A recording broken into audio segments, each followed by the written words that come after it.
Hola hermanos, sean bienvenidos a un nuevo video. Hoy tenemos el análisis de una Biblia muy pero muy especial que ya lo podemos ver en pantalla. Simple y sencillamente con el tamaño ya es una Biblia que llama la atención, que merece mucho respeto y que sobre todo es especial porque se trata de una traducción directa de la Vulgata Latina, que es la Biblia de la Iglesia Católica.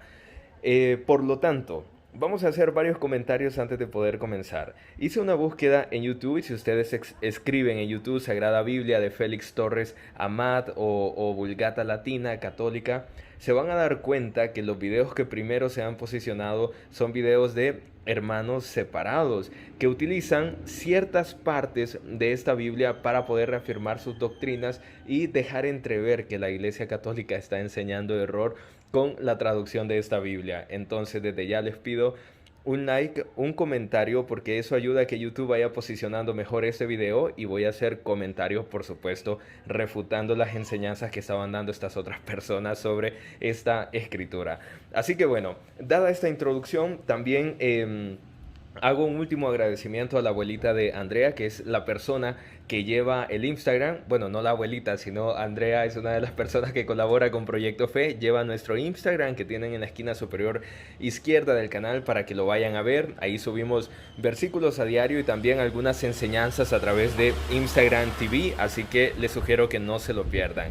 Una vez dicho esto, vamos a empezar con el aspecto físico de esta Biblia. Es una Biblia enorme, hermanos. Como estoy utilizando el lente gran angular, es posible que la imagen tiende a distorsionar si no muestra el tamaño real de esta Biblia, pero para que nos demos una idea, me he traído un metro de sastre. Yo no soy sastre, pero bueno, para que nos demos una idea. En la altura, esta Biblia tiene 29 centímetros de alto. En lo ancho, llega a los 21 centímetros y medio de ancho. Y cuando hablamos del grosor, en el grosor, yo creo que medirla del lomo es más fácil, pero me gusta medirla desde acá. Un poco de turbulencia en la cámara, ¿no? Si la midiéramos, incluso sumando el grosor de la pasta, estaríamos hablando de 7 centímetros de grosor. Es una Biblia realmente grande, impone presencia, y hablábamos hace poco que al ser tan grande y tan interesante en su diseño, es una Biblia que incluso a un no creyente le llamaría la atención y diría: ¿y este libro qué es? Que quiero verlo, ¿qué tiene dentro? Pero no comamos ansias, que ya lo veremos. Si quisiéramos compararlo con nuestra Biblia tradicional de Jerusalén, nosotros podemos ver una diferencia tremenda en el tamaño. Como les digo, a lo mejor no es tan evidente por el tipo de lente que utilizo en este momento, pero la verdad es que tanto en el grosor como en la altura hace ver a la Biblia de Jerusalén muy pero muy pequeñita a la par de esta Biblia. Creo que esta es una mejor toma, una toma un poco más realista. En realidad esta Biblia es enorme, que me ha hecho sentir a la Biblia de Jerusalén casi como una Biblia de juguete, por así decirlo. Y bueno, continuando con el análisis físico, dándole ese vistazo externo, me gusta mucho la parte en dorado, el bañado que se le ha dado a esta Biblia. Creo que la abuelita de Andrea tiene unos 26 años de tenerla aproximadamente, así que la vamos a tratar con muchísimo cariño. Eh, Aparte de esta textura dorada, la pasta parece ser de un cuero, pero un cuero real, acolchonado, porque ha resistido muy bien en el tiempo. Y cuando la vemos de lado, nos vamos a fijar que tiene ese bañado dorado que hace ver tan atractivas algunas Biblias. Voy a alejar un poquito más porque, como dije, esta Biblia es muy grande, por lo tanto abarca mucho espacio, pero tiene ese bañado dorado. Y cuando nosotros vemos el lomo, también nos vamos a fijar que es una belleza, ¿no? Trae la imagen de la editorial como tal, trae también el crucifijo, y en la parte superior dice Sagrada Biblia.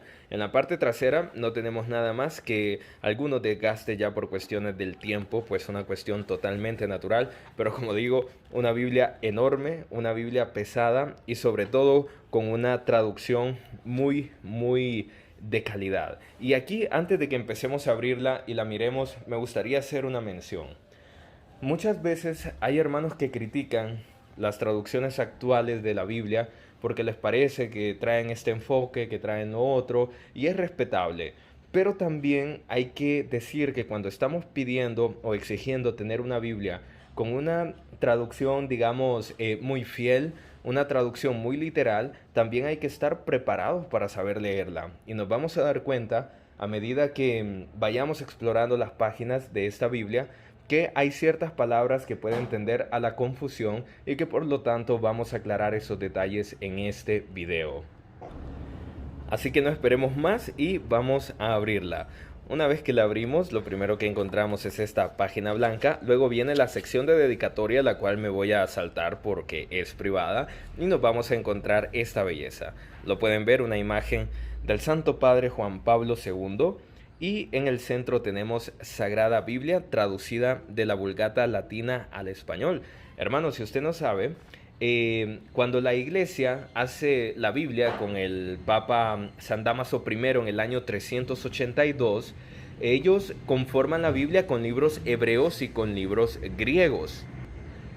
Pero el idioma más popular que se hablaba en ese momento era el latín. El latín era una lengua que lo hablaban tanto los pobres como los ricos. Por lo tanto, las autoridades de la iglesia le encargan a San Jerónimo que traduzca la Biblia al latín, porque el latín es el idioma que hablan todas las personas y por eso se le conoce como la lengua vulgar, y de ahí nace el nombre de esta Biblia de la Iglesia Católica, la Vulgata, porque es la Biblia de todo el pueblo, la Biblia de la lengua que hablan todas las personas que estaban en el imperio. Entonces, de esa traducción del 382, de esa pureza, digamos, que había en el 382, esa es la fuente de la cual se ha traducido esta Biblia que estamos viendo en este video. Así que estamos hablando de una traducción muy, pero muy interesante que ya veremos a continuación. Dice: aclarado el sentido de algunos lugares con luz que dan los textos originales hebreo y griego, e ilustrada con varias notas sacadas de los santos padres y expositores sagrados, por Félix Torres Amat, individuo de la Real Academia Española, de la Historia. Esa es la Biblia más católica que creo que hemos analizado en el canal, pero no quiero decir que las otras no son católicas, de ninguna manera. Me refiero a la cantidad de contenido que tiene, que es puro magisterio y pura iglesia. Eso me ha llamado muchísimo la atención. Si hacemos un acercamiento, vamos a encontrarlos con el imprimatur, se los presento aquí, aunque se ve un poquito oscuro, pero ustedes ya lo pueden ver, y vamos a encontrar los libros del Antiguo Testamento. Aquí hay algo que ver, cuestiones interesantes. Por ejemplo, el libro de Josué, aquí se escribió como Josué. No sé si es por detalles del español antiguo, pero o si fue un error de traducción, pero como tal lo tenemos aquí como Josué, pero es el mismo Josué. Van a notar también que tenemos 4 libros de reyes, porque en el principio era de esta forma como se calificaban, pero en realidad el primero y segundo de reyes es lo que hoy conocemos como el primer y el segundo libro de Samuel en nuestras Biblias. Y el tercer y cuarto libro de Reyes han pasado a ser el primer y segundo libro de Reyes respectivamente. Espero no haberlos confundido con esa parte. Después viene el libro de Paralipómenos, que esta es una palabra griega que luego que hace referencia como a lo omitido, digamos, de una historia, pero después el Paralipómenos se convierten en el primero y en el segundo libro de las Crónicas. Básicamente son los nombres que han cambiado y es donde vamos a notar, digamos, las principales diferencias en esta Biblia con los libros del Antiguo Testamento, que llevan estos nombres interesantes que siempre es importante ir conociéndolos para cuando estemos trabajando con una de estas Biblias. El Nuevo Testamento se mantiene exactamente igual como siempre lo hemos conocido. Ahí no hay ningún tipo de cambio o palabra extraña. En el índice de la Biblia, debo decirles que esta tiene una composición interesante, porque así como revisábamos recientemente la Biblia de Jerusalén latinoamericana, en esta Biblia también se han introducido muchas ilustraciones, o sea, imágenes y también material de ilustraciones en color que veremos a continuación y que ayudan digamos, a producir más en la imaginación del católico al ver esas imágenes que están ahí, poder ver de qué se trató cierto momento en la historia bíblica. Entonces me parece que eso llega a tener mucha belleza. En parte estoy sintiendo que la Biblia de Jerusalén latinoamericana llega a tomar algunos detalles también de esta Biblia para inspirarse en el diseño que terminaron haciendo.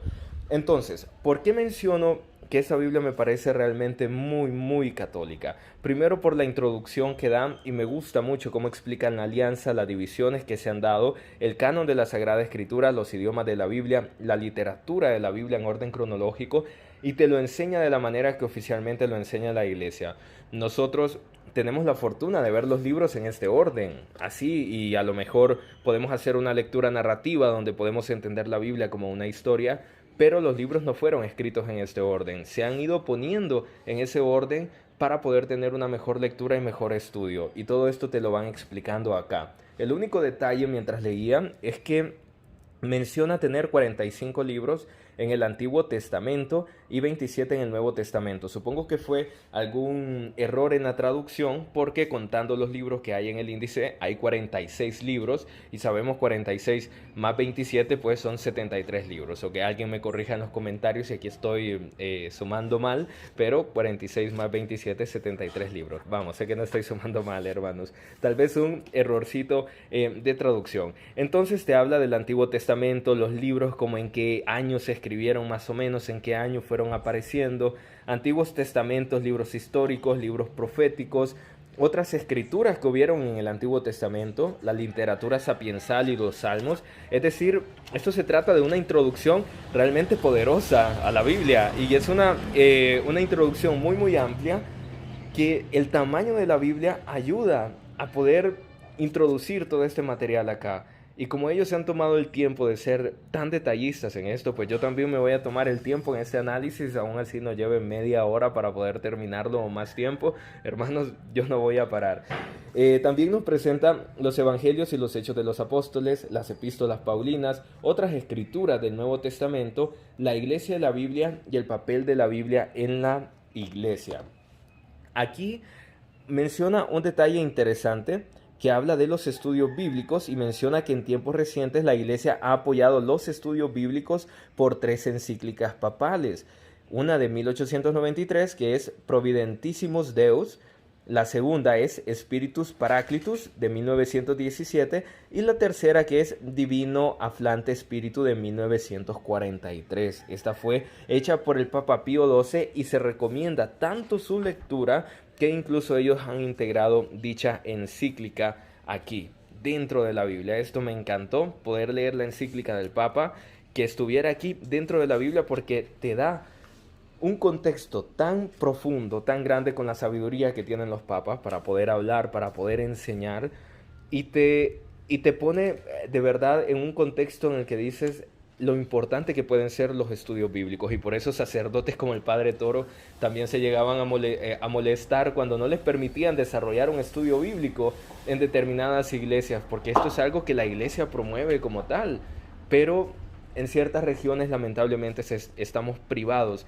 de esa oportunidad. Entonces, habla de la labor de los últimos pontífices, habla de Pío X, de Pío XI, las solicitudes de los pontífices por la difusión de la Sagrada Escritura, el fruto de esta acción de la multiplicación de los pontífices, estudios actuales de la Biblia, importancia de la crítica textual, estudio de lenguas bíblicas, la autenticidad de la Vulgata, investigación del sentido literal. Al menos solo les estoy leyendo, hermanos, los subtítulos. Esta encíclica está en internet, les dejo un link en la descripción. El estudio de los santos padres y doctores católicos, condición actual de la exégesis, la índole de los escritores sagrados, los géneros literarios, el estudio de las antigüedades bíblicas. Es decir, aquí nadie va a quedar indiferente. Si alguien está preocupado por tener contenido con la encíclica del Papa, le va a sobrar. Dificultades resueltas, dificultades aún no resueltas, del empleo de la Sagrada Escritura en el ministerio sagrado, la enseñanza en los seminarios, actualidad de la palabra de Dios en los momentos presentes y la conclusión. Luego, Pablo, obispo, siervo de los siervos de Dios, juntamente con los padres del concilio para perpetuo recuerdo, constitución dogmática sobre la Iglesia, el misterio de la Iglesia, la voluntad del Padre Eterno sobre la salvación universal, misión y obra del Hijo, el Espíritu santificador de la Iglesia, el reino de Dios, las varias figuras de la Iglesia como cuerpo místico de Cristo, la Iglesia visible y espiritual a un tiempo. Esta Biblia es que incluye incluso apologética dentro de sí misma. Capítulo 2, el pueblo de Dios, el nuevo pacto y nuevo pueblo, el sacerdocio común, el ejercicio del sacerdocio común en los sacramentos, el sentido de la fe y los carismas en el pueblo cristiano, universalidad y catolicidad del único pueblo de Dios, los fieles católicos, vínculos de la Iglesia con los cristianos no católicos, los no cristianos, carácter misionero de la Iglesia. Capítulo 3, constitución jerárquica de la Iglesia y particularmente el episcopado, el proemio, la institución de los 12 apóstoles, los obispos y sus sucesores, el episcopado como sacramento, el colegio de los obispos y su cabeza, el ministerio de los obispos, el oficio de enseñar de los obispos, el oficio de los obispos para santificar. No, es que eso es increíble, pero ya voy a terminar, no se preocupen.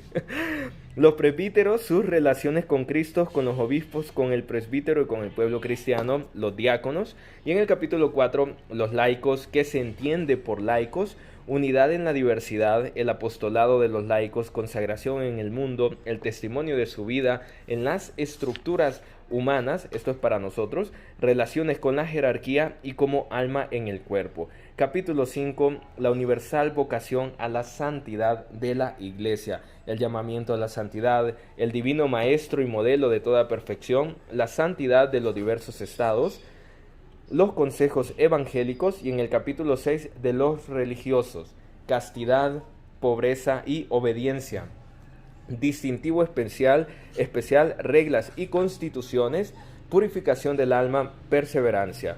Vamos al capítulo 7 y estamos por terminar, como pueden ver. Capítulo 7, índole escatológica de la iglesia peregrinante y su unión con la iglesia celestial. Tenemos también la comunión de la iglesia celestial con la iglesia peregrina, relaciones de la iglesia peregrina con la iglesia celestial, y el concilio establece disposiciones pastorales. Las indulgencias que se obtienen con la lectura de la Sagrada Escritura, indulgencia de 3 años, de 500 días, plenaria y también plenaria a la hora de la muerte. ¡Qué belleza! Incluso les hago un acercamiento para los que gusten leerlo más despacio, le quieran hacer una captura de pantalla. Esto no aplica solo para esta Biblia, es por la lectura de cualquiera de las Biblias que nosotros tenemos en casa.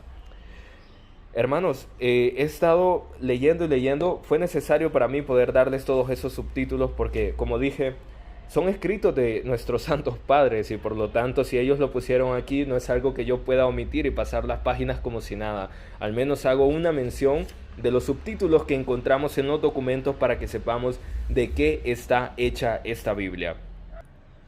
Estamos al fin en el Antiguo Testamento y esto es lo que vamos a encontrar después de tremenda introducción. El libro del Génesis. Esta es la estructura que vamos a encontrar cada vez que vamos entrando a un nuevo libro de la Biblia. El Génesis te va a dar una introducción pequeña sobre el libro que vas a leer y de paso te lo va a ilustrar con una imagen como podemos ver aquí, en este caso Adán y Eva sufriendo la vergüenza, y va a tener una pequeña descripción que lo va a relacionar con una cita bíblica. Pero deseo llevarlos a que revisemos algunos escritos con los cuales nosotros estamos relacionados y que yo sé que para nosotros como católicos es algo muy muy importante. Aquí tengo marcada una cita de los Salmos, ya vamos a ver todo esto, hermanos, no se preocupen, pero quiero ir al libro de Isaías, Isaías 7:14. En Isaías 7:14 vamos a leer este versículo, versículo 14, voy a hacer un acercamiento todavía más grande. Y dice: por tanto el mismo Señor os dará la señal. Sabed que una virgen concebirá y parirá un hijo, y su nombre será Emmanuel, o Dios con nosotros. Y abajo agrega una nota que dice: San Mateo en el capítulo 1, 22 al 23 advierte el cumplimiento de esta profecía. Yo sé que como católicos nos encanta que esto ocurra y por eso digo, la Biblia es tan católica que incluso el traductor, los biblistas decidieron poner esto en mayúscula. Sabed que una virgen concebirá y parirá un hijo y su nombre será Emmanuel, o sea, Dios con nosotros. Con más claridad yo creo que no se puede escribir. Y ya que estamos acá, a mí me interesa, hermanos, refutar 2 puntos que me he encontrado con los videos que han hecho de esta Biblia. No precisamente esta misma, pero sí con otras traducciones del señor Félix y que tienen como base la Vulgata Latina. Entonces me interesa hacer mención a ello. Por ejemplo, usted como católico, ¿qué pensará si lee esto que está aquí y que le muestro a continuación? Jehová fastidiado de Israel. Usted diría, dependiendo de su formación, puede llegar a pensar que no hay ningún problema O también puede llegar a decir que esto de verdad no puede ser, que esta Biblia está mal, que aquí hay un problema. Y es lo que les mencionaba al inicio. Si nosotros vamos a pedir Biblias que tengan una traducción muy, pero muy fiel a los orígenes, nosotros necesitamos también estar preparados para abrir nuestra mente y poder empezar a aprender nuevas cosas. ¿Por qué en una Biblia católica aparece la palabra Jehová? En el caso de los hermanos separados que han hecho video de esta Biblia y resaltan que está Jehová en una Biblia católica y reconocen a Jehová como el nombre de Dios y que ellos tienen la razón y todo eso, hay que decirles calma, calma hermanos, todavía no tan rápido. La palabra Jehová, así como toda la escritura, nos viene de la Iglesia Católica. Jehová es una palabra que parte del latín de la Iglesia y por lo tanto por mucho tiempo se interpretó que este es el nombre para dirigirse a Dios. Sin embargo, durante el siglo XIX y XX, a través del discernimiento de la Iglesia, se llegó a la conclusión de que Yahvé es el nombre más exacto. En este caso yo no quiero ampliar el video, pero para la próxima semana o dentro de 2 semanas les traigo un video hablando de ese tema, Jehová o Yahvé, y cuál es el origen de las dos palabras, y nos vamos a meter un poco a la filología para que podamos entender este concepto. Así que como católicos le tenemos mucho respeto a la palabra Jehová. Sin embargo, la Iglesia Santa en su discernimiento, donde se manifiesta la multisabiduría de Dios, según el capítulo 3 de los Efesios, dijo: Jehová no representa o no indica el nombre verdadero de Dios. El nombre más preciso es Yahvé, y por lo tanto comenzó a utilizarse Yahvé al grado de que hoy los hermanos separados más ilustrados, más estudiosos en la materia, reconocen que Yahvé es el nombre más preciso para dirigirse a Dios, que es el nombre del Padre. Incluso una que otra Biblia protestante ya ha salido con el nombre de Yahvé y nosotros la vamos a tener aquí en el canal. Entonces, Jehová fastidiado de Israel, usted no se asuste si llega a adquirir esta Biblia, si es que la encuentra, no se asuste porque aquí aparezca Jehová. Este es un nombre de origen latino. El latín es el lenguaje oficial de la Iglesia y por lo tanto la Iglesia ha creído por mucho tiempo que este era el nombre más preciso para dirigirse a Dios, pero durante el siglo XIX y XX surge este cambio hacia Yahvé. Otro detalle que quiero mencionarles rápidamente es sobre los salmos. Nosotros cuando revisamos, por ejemplo, una de nuestras Biblias católicas, y el ejemplo que voy a poner acá es del Salmo y de las palabras. Si nos fijamos, si yo quiero leer el Salmo 28, yo a lo mejor tengo que venirme al Salmo 29 para poder encontrar lo que yo quiero con precisión. Pero cuando nosotros vemos la Biblia, esta traducción, nos vamos a dar cuenta que queremos buscar el versículo 6 del Salmo 28. En este caso es el Salmo 28 con el versículo 6. El versículo 6 dice lo siguiente: y los hará pedazos como a un ternerillo del Líbano, y el amado será como el hijo del unicornio. Esto lo encontramos en el Salmo 28, está en Números Romanos. Pero si yo quisiera leerlo en la Biblia de traducción actual, en este caso Biblia de Jerusalén, cuarta edición, yo me tengo que ubicar en el Salmo 29 y venirme al versículo número 6 y 5, podemos decir. La voz de Yahvé desgaja los cedros, desgaja Yahvé los cedros del Líbano, hace brincar como novillo al Líbano, al Sarión como cría de búfalo. Si se fijan, hay un cambio en la traducción y es de eso precisamente lo que vamos a hablar. Decía uno de esos videos que me encontré que porque en este versículo en el 6 se cita la palabra unicornio, la traducción católica en este caso de la Vulgata, hacían referencia estas personas a que la iglesia estaba enseñando error porque metía en la Biblia una palabra, un unicornio, es decir, un animal que venía de no sé qué mitología y que ese animal no existe y que por lo tanto esa traducción era imperfecta, que no respetaba el origen de la Biblia. Y es lo que les comentaba al inicio, hermanos. Si una persona no se prepara o al menos no se interesa un poco en su preparación, en entender esto, después tiende a subir esos videos a YouTube, dice las cosas que dice, las ve un católico que tampoco está informado sobre esto y lo termina confundiendo por completo y termina pensando que la Biblia a lo mejor viene a sacar cuestiones aquí de seres imaginarios como un unicornio. ¿Dónde está el problema? que necesitamos ubicar todos los textos en su contexto. Sí, y eso es tan necesario que hoy le pregunté a mi hermanita de 12 años, le digo, amor, ¿me podés decir qué es un unicornio? Describímelo.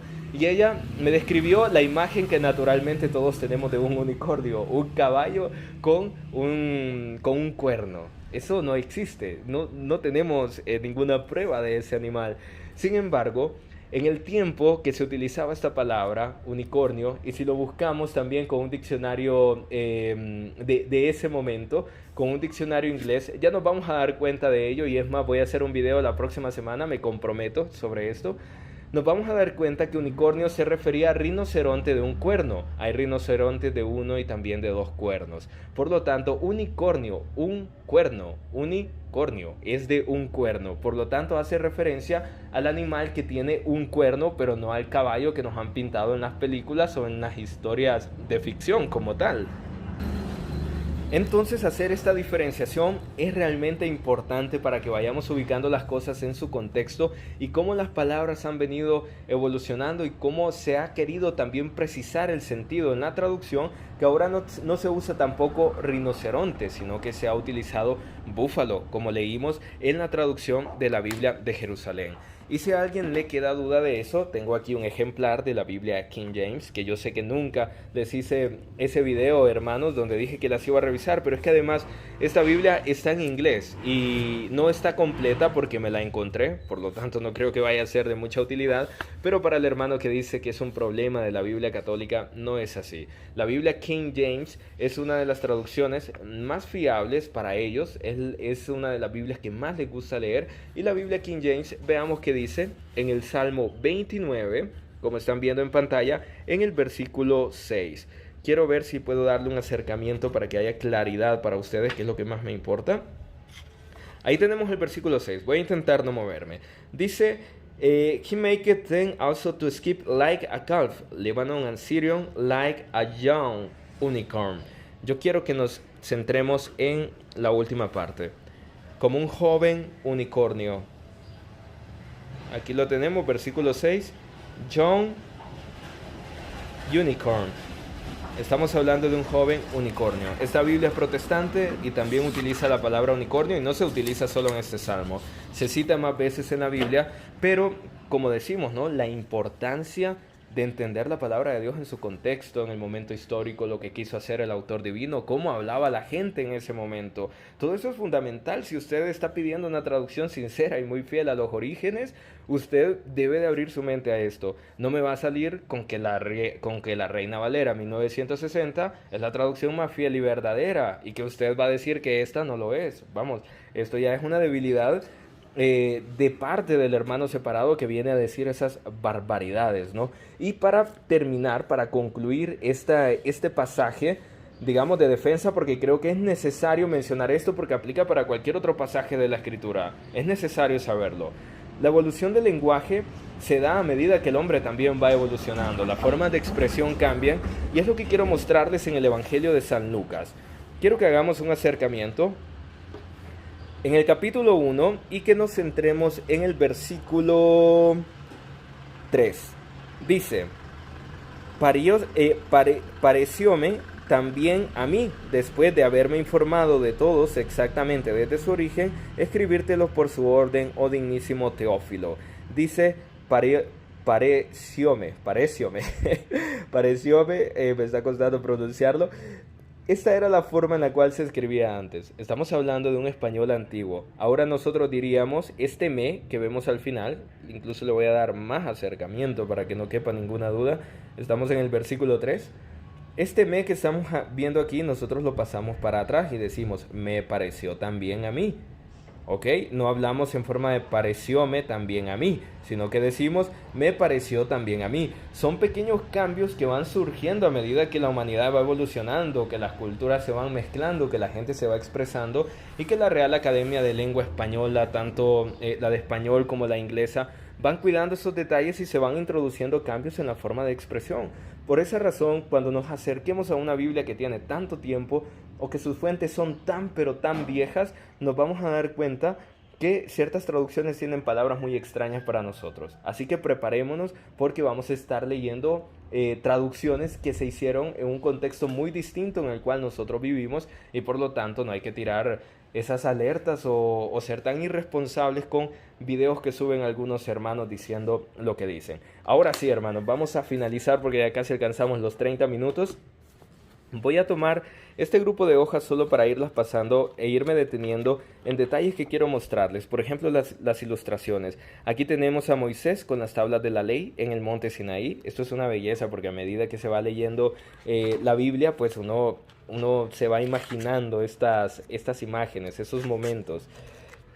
Son imágenes a todo color, grandes. Aquí la pueden ver. Tenemos a cuando Samuel unge a David, cuando David peleó contra Goliat. Son imágenes bellísimas. Es una Biblia muy muy bien cuidada, me gusta mucho. La fuente gótica que se utiliza, todo el espacio, cómo lo toman, el mantener los números romanos para poder describir todos todos estos libros, el tipo de fuente tan clara y también tan grande, eso está muy muy bien. Saúl intenta por la vida de David, el escape de David por la ventana. Son imágenes bellísimas, ¿eh? A pesar de que está en blanco y negro, la impresión es muy buena y la calidad de la página también. Es una página robusta. Le diré que tiene incluso parecido a las páginas que utilizamos para imprimir hojas normales de oficina, pero con mucha más resistencia, por supuesto. Entre otras imágenes, el sacrificio de las Elías en el Monte Carmelo. Tenemos el profeta Jeremías escribiendo. Y bueno, aquí hay algunas otras imágenes, las orillas del río Jordán, por ejemplo, para el año, que en este caso esta Biblia fue aprobada en el 92, si no mal recuerdo, y pues ustedes saben cómo estaba este avance de las cámaras y todo, no había mucho, y tener estas imágenes pues es una cuestión muy muy especial. Tenemos la Pietà de San Pedro por Miguel Ángel, la famosa estatua esculpida cuando el artista tenía solamente 23 años en una capilla en la Basílica de San Pedro. Belleza. Nuestra Madre María con su Hijo Jesucristo en las piernas. Y también viene el Ministerio Público de Jesús. Te vas a encontrar páginas de este tipo donde se va explicando la vida de Jesús a través de algunas imágenes.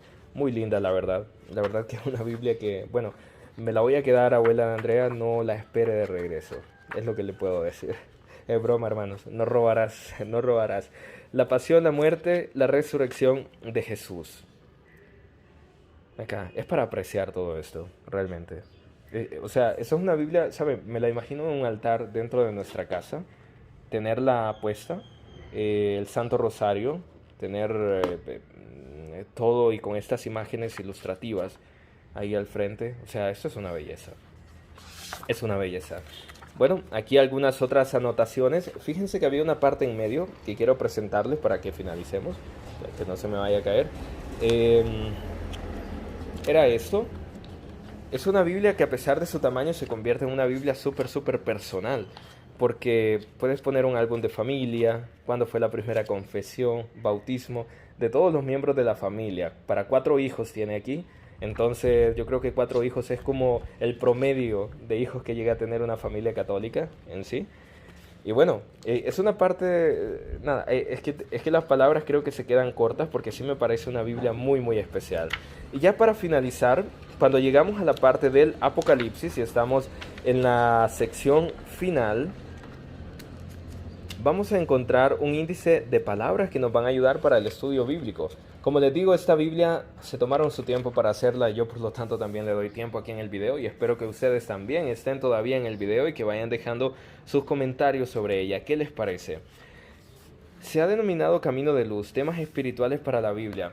Te va dando palabras como adopción, adulterio, pero no te da solo las citas bíblicas o un pequeño comentario, sino que el comentario es realmente amplio y te va citando la escritura para que vayas y la busques y puedas profundizar más y escrutar la palabra. Aquí ya hemos enseñado cómo escrutar la Biblia. Y es así desde la A hasta la V, que termina con la vida eterna como tal. Y bueno, después de esto no tenemos nada más. En esta Biblia no hay mapas, no hay calendario litúrgico, no hay nada de eso, pero mi opinión es que tampoco lo necesita. La vemos de acá y pues el desgaste natural del tiempo, por supuesto. Me parece una belleza, todo un tesoro esa Biblia. Vamos a, para terminar, hermanos, comentarios finales. ¿Para quién sería recomendable esta Biblia? Yo, desde hoy, yo te digo que para mí como católico es recomendable por el hecho de que es una traducción directa de la Vulgata, de la Biblia de la Iglesia, y por lo tanto por el tamaño, por la claridad, por esa fidelidad que tiene en la traducción, yo diría que es una Biblia para tener a lo mejor en nuestras casas, más una Biblia de salón por el tamaño y por el peso.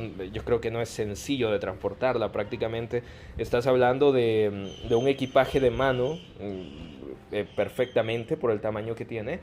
Pero es una Biblia perfecta para tenerla en un lugar importante de la casa, que de verdad la miremos y esté ahí presente y nos acordemos de Dios cada vez que pasemos por ese lugar de la casa. Me da pena decirlo y a lo mejor esta no sea como la Biblia más leída, digamos, que vaya a haber en el hogar, pero sí es una Biblia que proyecta y que mantiene un simbolismo y un sentido espiritual muy profundo, porque el solo hecho de verla con su estructura, el simple hecho de saber que está ahí presente en un lugar especial de tu casa, que le has reservado un lugar especial, creo que te hace tenerle un respeto considerable. Eso sí, desde el punto de vista, entre comillas, negativo, es que si nos vamos a acercar a esta Biblia, es necesario que usted tenga sus diccionarios respectivos, que recordemos el contexto en el cual se traduce esta Biblia, por lo tanto, también el reto lingüístico que usted va a tener con las palabras que se va a encontrar aquí. Y básicamente, hermanos, esos serían mis comentarios, el análisis que hemos hecho de esta Biblia. Ojalá en el futuro podamos traer contenido más exegético para que podamos profundizar mejor en la palabra de Dios. Les recuerdo, para la próxima semana vamos a hablar sobre el tema de los unicornios en la Biblia y también sobre el tema de qué más era lo que teníamos. Teníamos los salmos y teníamos este detalle de que nos habíamos encontrado con Jehová en el libro de Isaías, en el capítulo 7, versículo 14 aproximadamente. Bueno, acaba de pasar por acá un ruido horrible. Entonces vamos a hablar de Jehová, les decía, y también del tema de los unicornios en próximos videos.